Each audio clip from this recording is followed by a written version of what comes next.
Bonjour Sylvain et bienvenue, Bonjour merci d'être là. Alexandre. Bonjour Alexandre, merci de me recevoir. Avec grand plaisir, avec grand plaisir. Je voulais qu'on passe un petit moment ensemble et qu'on partage une partie de ta belle expérience là sur certains projets. On va parler carte cadeau aujourd'hui.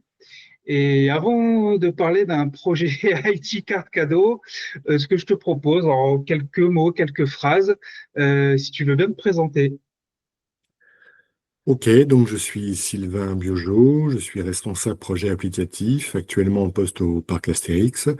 J'ai une vie professionnelle jalonnée d'expériences extrêmement diverses et enrichissantes pour chacune d'entre elles.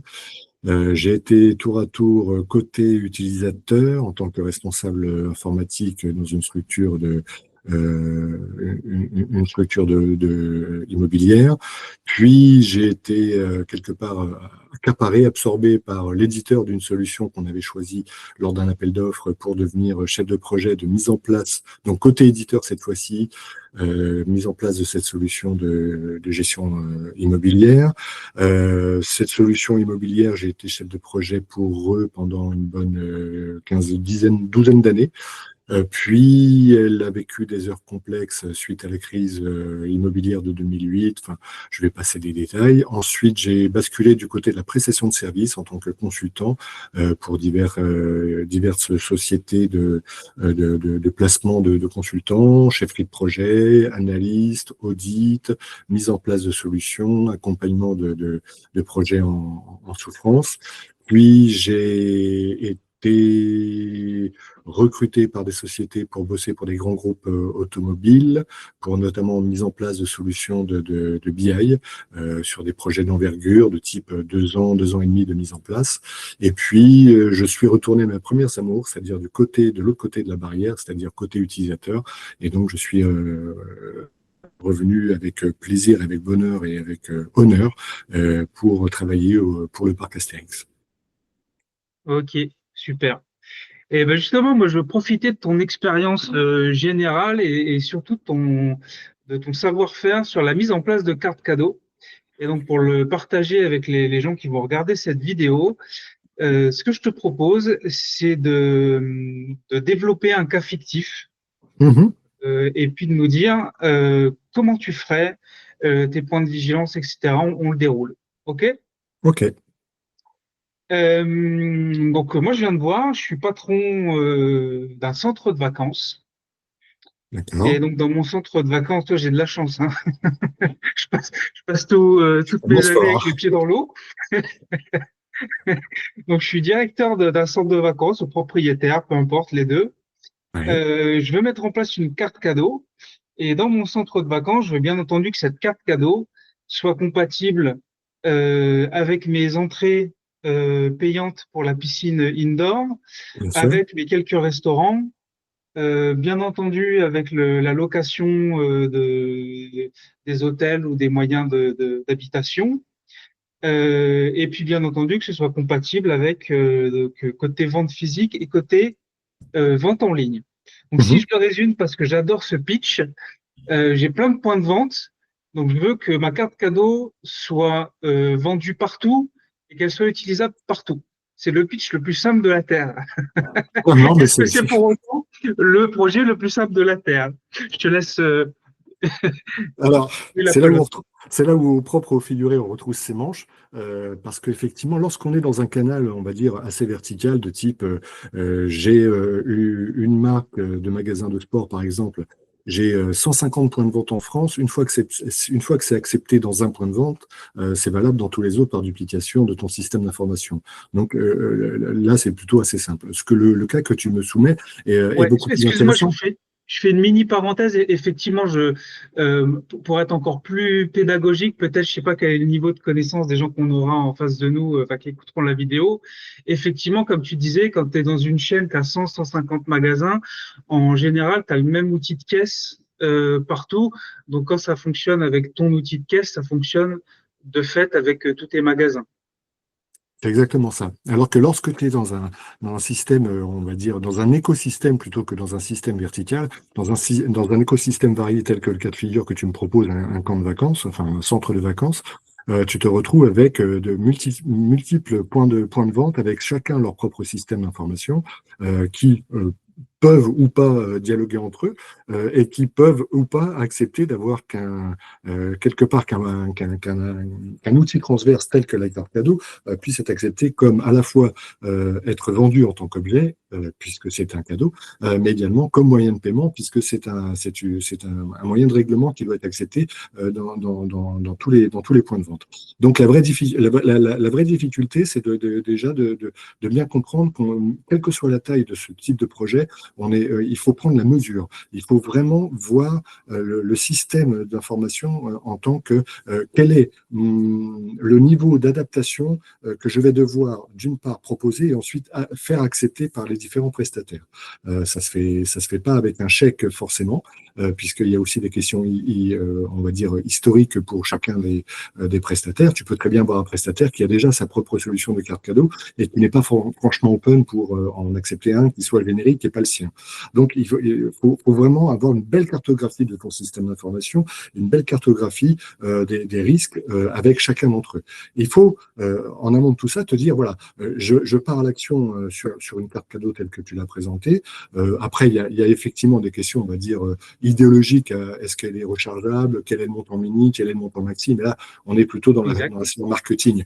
Ça, pour moi, ça va de soi que tout ça a été, quand tu viens avec ton idée, tu y as déjà pensé. Mais enfin, il faut quand même y réfléchir aussi. Et puis, il y a la question de ton organisation comptable et juridique, qui est de se dire, voilà, on va accepter un moyen de règlement un peu atypique, puisque finalement, on fabrique notre propre monnaie.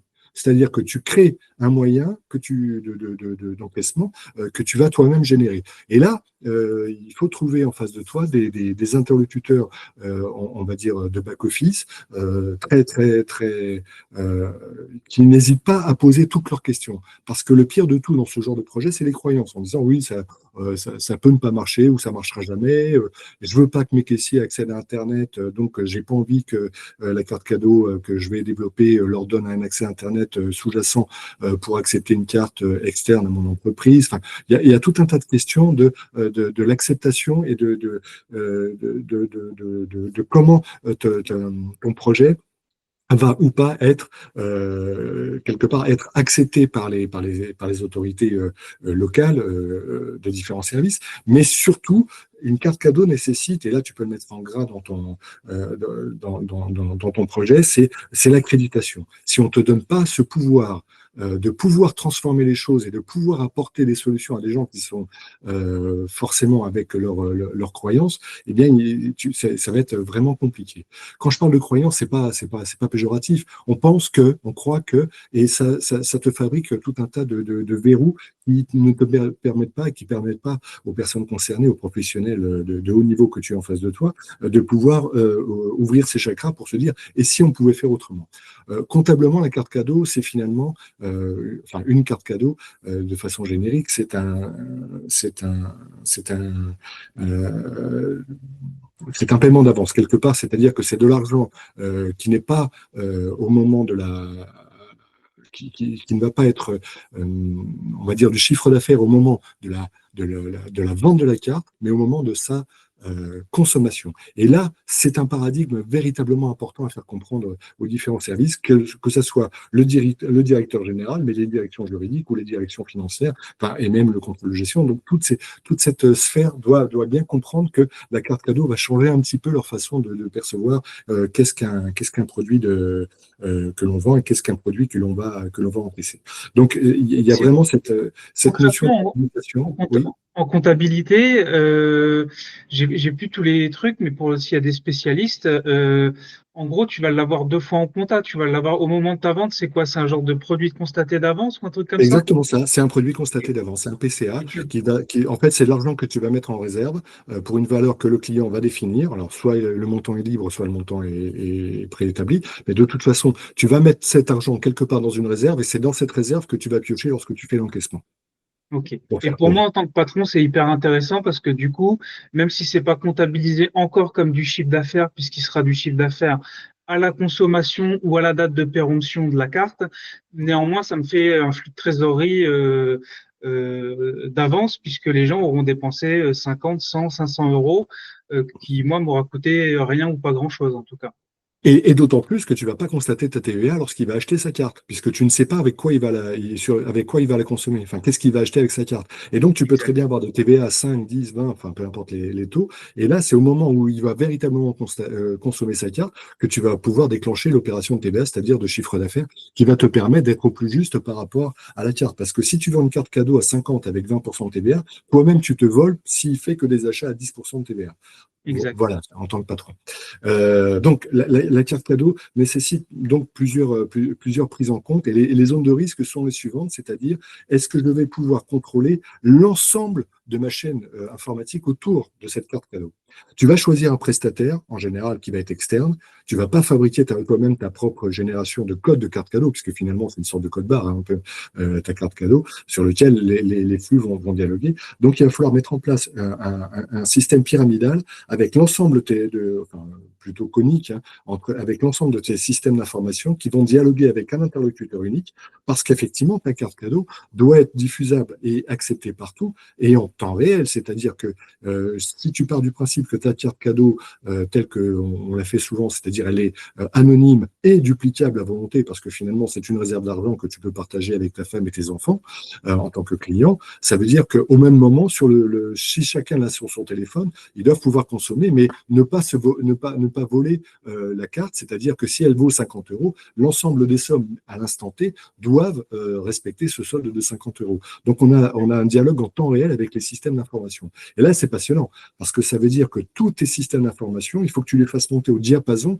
de cette acceptation de carte. Et tant que tu as un système qui est en décalage, imaginons par exemple que tu sois en décalage sur un de tes systèmes d'encaissement, par exemple pour ta piscine, si tous les autres acceptent la carte cadeau, mais que ta piscine n'accepte pas, ta carte cadeau, elle est bancale. Et là, on en rentre dans le système de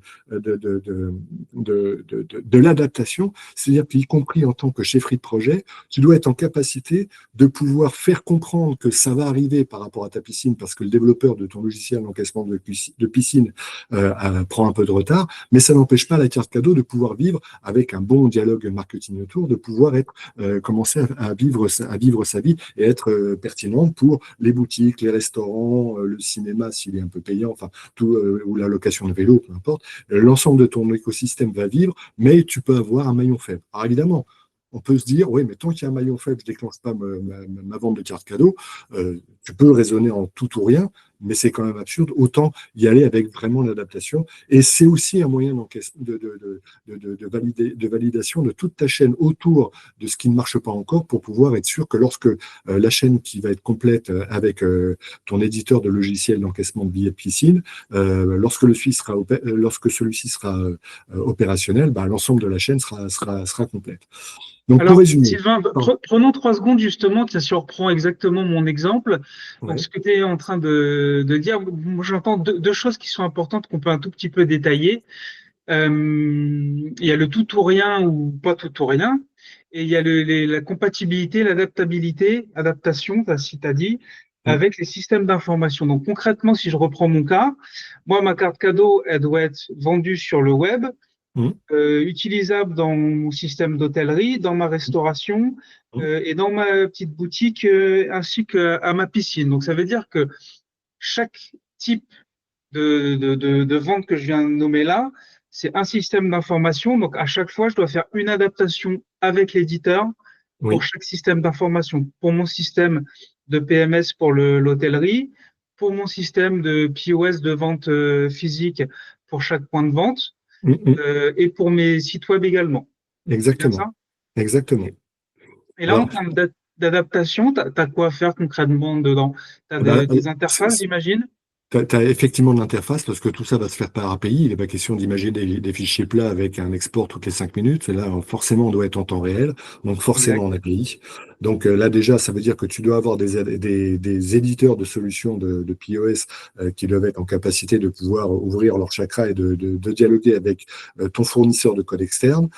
Ton fournisseur de code externe, c'est-à-dire le haut de ton cône d'encaissement, celui qui va être le gardien de chacun des soldes de ta carte cadeau, doit évidemment avoir une solution informatique pérenne et évidemment largement éprouvée pour absorber tous les flux que tu vas lui soumettre.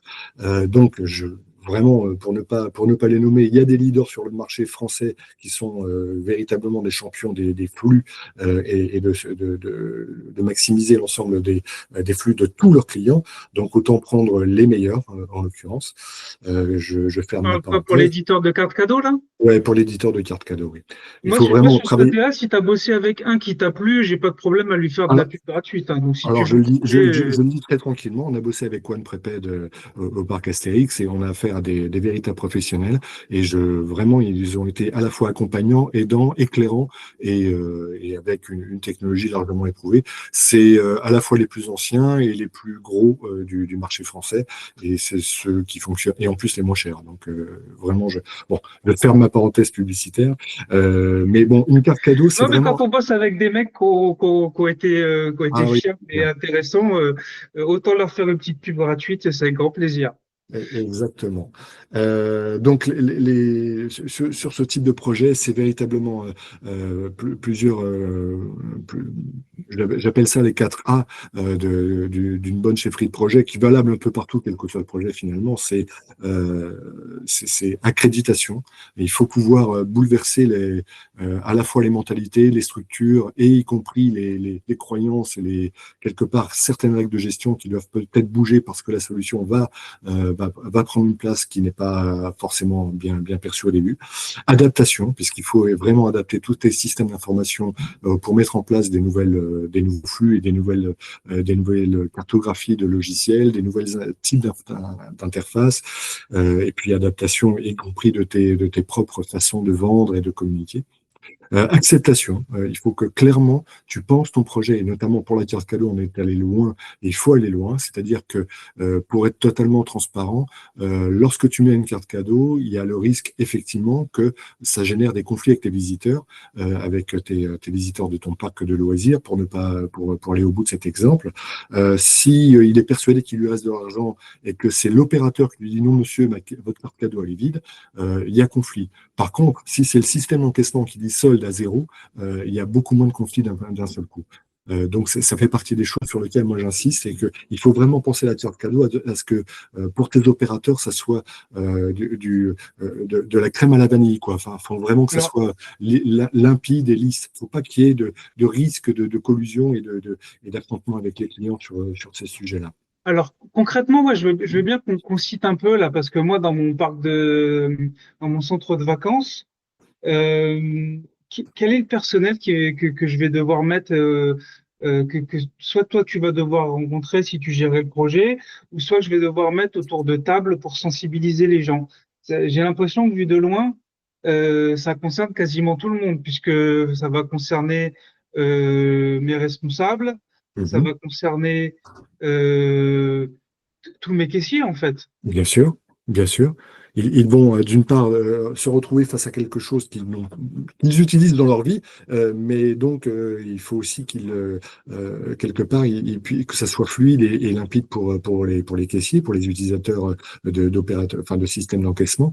Il faut vraiment, moi je milite pour que ça se fasse véritablement à la scanette de caisse, pour que ça soit qu'il n'y ait pas d'interrogation d'un site web externe de toute façon. C'est vraiment par API que ça doit se passer. Donc, ton encaissement par bouchette doit être fluide et donc en dialogue. Derrière ton système d'encaissement, tu dois pouvoir avoir le solde de la carte cadeau, dire monsieur, votre carte, elle est vide ou il ne reste pas assez pour acheter ce que vous voulez acheter. Donc, il faut que ce dialogue soit fait avec le minimum d'interaction de conflictuels potentiels. Voilà, il faut éviter les conflits potentiels et vraiment, il faut veiller à ce genre de choses. Donc, vraiment, l'acceptation par les utilisateurs, donc que ce soit la chaîne managériale à tous les niveaux, doit se faire Et justement, on arrive au dernier point, c'est l'accompagnement. C'est-à-dire qu'on ne peut pas leur dire, voilà la carte cadeau, débrouillez-vous, on en reparlera plus tard. Non, ça veut dire qu'à chaque, et notamment dans un centre de loisirs dont tu parles, tu vas avoir des saisonniers qui vont revenir, mais certains vont être tout neufs chaque année. Donc, il va falloir avoir une Effectivement, chaîne, moi, un tous mode les étés, j'ai des opératoire. gens différents, ouais. J'ai Exactement. 30-40% qui reviennent seulement. Ouais. Et donc concrètement, ton mode opératoire doit d'une part être lisible et clair, mais tu dois aussi pouvoir avoir une chaîne d'accompagnement pour les premiers encaissements par tes différents caissiers. Alors soit c'est la chaîne managériale, soit c'est le chef produit, enfin, ou le PO, enfin, quelle que soit la terminologie qu'on adopte, peu importe. Mais il faut que vraiment cet accompagnement soit pérenne. Donc vraiment, moi, les 4 A sont la clé de voûte hein, de l'ensemble de mes projets, mais notamment pour une carte cadeau, c'est adaptation, accréditation, acceptation et accompagnement. Ok. Moi, j'ai une petite question et un truc qui me fait peur, c'est je me dis, carte cadeau, tu l'as dit, c'est ni plus ni moins qu'un moyen de paiement, quoi. C'est de l'argent, hein. C'est quasiment du cash. Comment je fais pour que mes caissiers ils se barrent pas avec mes cartes cadeaux? Bah, déjà, il y a une chose qui est sûre, c'est que la carte cadeau, tant qu'elle n'est pas activée, elle ne vaut rien. C'est-à-dire que même si elle est sur le Ok. comptoir et que le caissier s'en prend une et se la met dans la poche, de toute façon, elle n'est pas activée, donc elle n'a aucune valeur. D'où l'intérêt, effectivement, alors, petit conseil au passage, ne mettez pas de prix sur votre carte cadeau, ça évitera la fauche, hein, tout simplement. Si vous mettez une carte cadeau à 150 euros, les gens vont se dire, il y a 150 euros, je le mets dans ma poche. Ils vont être persuadés et ils vont harceler tout le monde pour dire, bien sûr elle a une valeur de 150 euros. Alors que si tu as une carte Ouais. quelque part anonymisée, dévalorisée, sans valeur, pardon, Pas pas de valeur dévalorisée, mais faciale, ouais. ouais, sans valeur faciale, tu te retrouves avec quelque chose qui n'a aucun intérêt à être volé, que ce soit par le caissier ou que ce soit par les Par les, clients ouais, par les clients, ou les c'est vrai qu'en visiteurs. fait le risque est peut-être plus au niveau Bien des sûr, clients qu'au bien niveau sûr. des caissiers. Exact. Si tu mets 150 euros sur une carte cadeau, ton stock, tu vas pouvoir le refaire régulièrement, hein. Ils vont tous se servir, même, et puis ils vont essayer de s'en servir. Donc, ça va te générer là aussi des conflits potentiels futurs. Donc, petit tips pour ceux qui pensent à une carte cadeau, ne mettez pas de valeur dessus. Donc derrière, après, le client, bah, il va la charger, c'est-à-dire que lorsqu'il va dire Monsieur, je veux acheter une carte cadeau, mettez-moi 50 euros ou 60 euros dessus, bah, le caissier va inscrire 50, va encaisser 50 avec une carte bancaire et va donner une carte cadeau qui sera immédiatement valorisée et utilisable dans les systèmes d'encaissement divers et variés de ton centre de loisirs. Après, comment limiter la fauche? Après, tu as une question de service client, c'est effectivement le client appelle la direction de ton parc et te dit j'ai perdu ma carte, je ne sais pas où elle est, il faut absolument la protéger. Donc là, tu peux, et le système d'information de ta carte va te permettre de pouvoir, sur leur back-office, te dire bah, cette carte-là, achetée par monsieur Untel, si tu as les informations dans ton système d'information, tu dois pouvoir bloquer une carte fournie avec une carte d'identité quelque part fournie par le client lorsqu'il l'a acheté. Ok. Voilà. Ce que je te propose, c'est comme ça fait déjà plus de 20 minutes, presque 25 minutes qu'on est ensemble. J'aurais une dernière question et on peut finir là-dessus. D'accord. Euh, tu as évoqué effectivement le tout ou rien sur la gestion de projet. Mmh. Moi, comme tous les patrons, je veux tout pour demain. Sûr. Mais je sais quand même, j'ai conscience parce que mes équipes informatiques en ont parlé, que j'ai des éditeurs de mes solutions de caisse. J'en ai certains, deux en tête, qui sont très rapides. En général, ils sont très réactifs. Puis j'en ai d'autres, dès qu'on leur demande quelque chose, ils traînent un peu les pieds. C'est pas toujours réactif, c'est pas toujours hyper fiable. Comment je fais? Comment tu ferais pour pouvoir déployer quelque chose sans que le projet prenne 2 ans et que pour mon client final, il se passe rien pendant 2 ans? Comment on peut Alors, faire? si tu es patron, bah, tu vas chercher un chef de projet, entre guillemets, qui est un emmerdeur. Tu vas chercher un chef de projet qui va, J'en connais, j'en connais deux. tu vas chercher un chef de projet qui va, en toute simplicité, proposer à chacun des éditeurs un petit point collectif de 10 minutes, pas plus. Mais hebdomadairement, on va faire le point. Où est-ce que vous en êtes? qu'est-ce qui vous bloque? Est-ce que vous avez toutes les informations? Est-ce que vous avez besoin, etc. Et donc, y compris avec l'éditeur de tes solutions d'API, doivent pouvoir dialoguer entre eux. Est-ce que tout va bien ou est-ce qu'on a besoin de se fixer pour demain ou pour cet après-midi, un point de rendez-vous pour faire un atelier technique entre développeurs. Pourquoi? Parce que si tu n'es pas dans une logique de... C'est pas l'hyper-contrôle, hein, c'est l'hyper-vigilance. C'est de se dire, voilà, on va faire en sorte que ce point hebdomadaire de 10 minutes, pas plus, hein, pas plus, il ne faut surtout pas que ça dure, mais 10 minutes avec les différents interlocuteurs tous ensemble autour d'une table, autour d'un call, peu importe, mais de pouvoir se dire, est-ce que ça va, est-ce que ça ne va pas? Déjà, il y a une prise de température et tu mesures donc ton timing et tu mesures les avancées de tes différents axes, mais en plus, ça te permet, lorsqu'il y a un micro-blocage, de ne pas attendre des échanges de mails avec des gens qui vont être en congé, qui ne vont pas avoir vu le mail, qui vont mettre 3 jours à répondre. Là, l'avantage, c'est qu'on va pouvoir prendre tout de suite des rendez-vous opérationnels et de pouvoir se dire, bon, écoutez, on est lundi matin, vous avez un problème là-dessus, mardi après-midi, est-ce que un tel et un tel, vous êtes disponible pour en dialoguer? Et donc, on règle les problèmes par le dialogue et non pas par les échanges de grosses réunionites, de coproges tous les 15 jours, où tout le monde est persuadé que ça avance. Là encore, la croyance. Tout le monde pense que ça avance, bon, plus ou moins vite, mais bon, on verra au final, ça se passe bien, etc. Non, non. Là, l'idée, c'est pas de rentrer dans la mode agile, sprint, c'est pas ça dont je parle. Hein. C'est vraiment opérationnellement, avec, y compris si tu peux parler avec les développeurs, enfin, si ton chef de projet peut parler avec les développeurs ou les analystes des différents éditeurs, c'est encore mieux en disant est-ce qu'on est bien clair, est-ce que c'est pas grave si vous n'allez pas vite, mais au moins est-ce que rien ne vous bloque pour avancer. Voilà.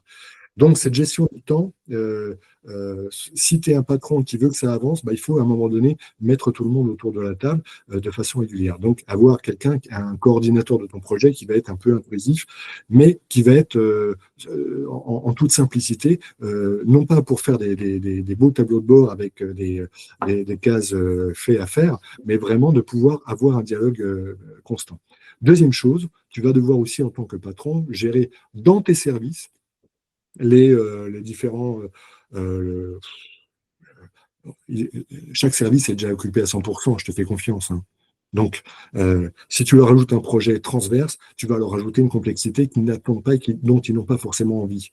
Donc, il va falloir aussi, on revient là-dessus, hein, est-ce que c'est une décision CODIR ou est-ce que c'est une décision quelque part de la direction marketing toute seule, quoi. Donc, Oui, on revient sur l'acceptation, quoi. exactement. Et aussi sur l'accréditation. Faut vraiment que ton projet soit vraiment estampillé, projet transverse. On sait que ça va être compliqué, on sait que ça va vous déranger, mais on va vous demander un petit peu de temps pour faire des recettes, pour faire des validations, pour faire des chaînes d'évolution, ou y compris pour faire des retours négatifs si c'est le cas, mais vraiment être vraiment dans une autorisation de déranger quelque part. OK. Et en termes comment dire, de projets finalisés, moi, je sais que c'est la partie hébergement qui m'intéresse le plus, là, parce que je loue des petits mobilhomes, des trucs comme ça. Donc, à minima, pour pouvoir le déployer sur ce périmètre-là, il faut que quoi, la carte cadeau soit compatible avec mon système de PMS qui gère mes mobilhomes et avec ma comptabilité. C'est ça. Et puis avec ton site web, donc si c'est le Exact. même PMS qui s'occupe des deux, t'as encore mieux. Mais effectivement, il faut que l'ensemble de la chaîne soit cohérente. Voilà, si tu penses la carte cadeau, et quelque part, dès que tu fais un projet transverse, tu es dans la vision conique. C'est-à-dire que tu as un point central qui est là, en l'occurrence, c'est l'éditeur du solde de chacune des cartes cadeaux, qui doit diffuser, qui doit avoir les informations à la fois d'encaissement et d'activation. Donc, c'est vraiment une chaîne conique autour de tes différents systèmes.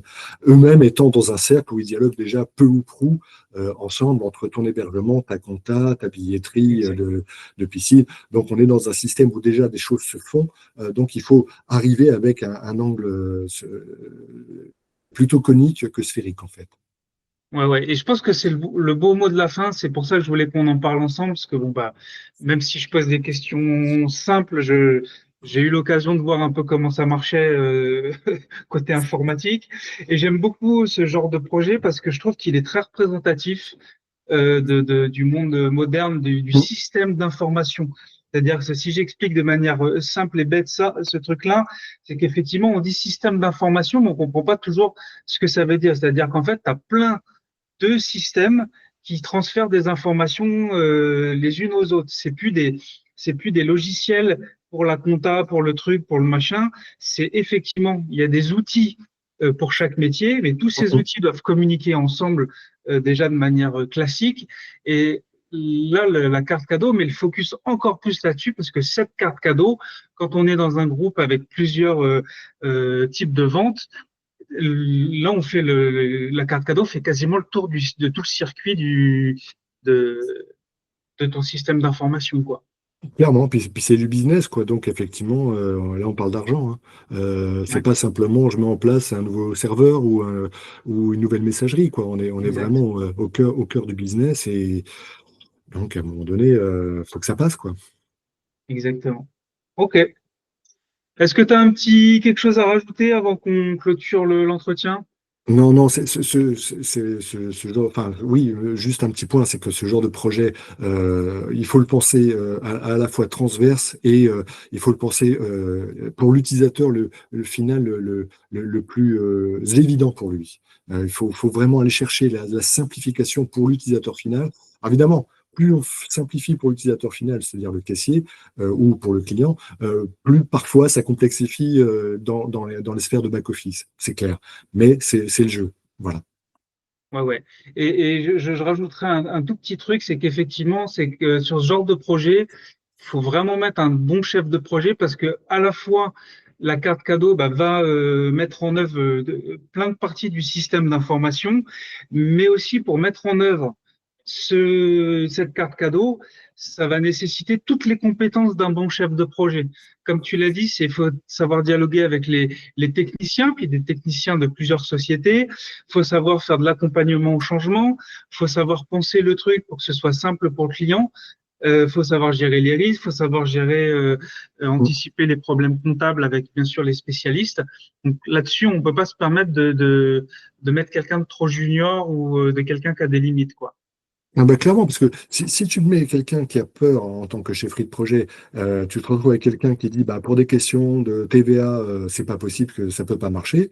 euh, D'entrée de jeu, ton projet est fusillé, quoi. Donc, non, non, il faut effectivement aller chercher les savoirs, aller dialoguer, poser des questions. C'est un travail de chercheur d'or, effectivement. Ok.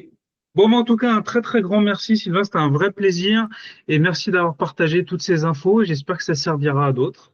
Avec plaisir. Et puis, bah, écoute, si jamais il y a des questions complémentaires, ils remonteront vers toi et je me ferai un plaisir d'y répondre grâce à toi. Ok. Merci beaucoup. À très bientôt. Au revoir, à très bientôt. Au revoir, Alexandre. Ciao.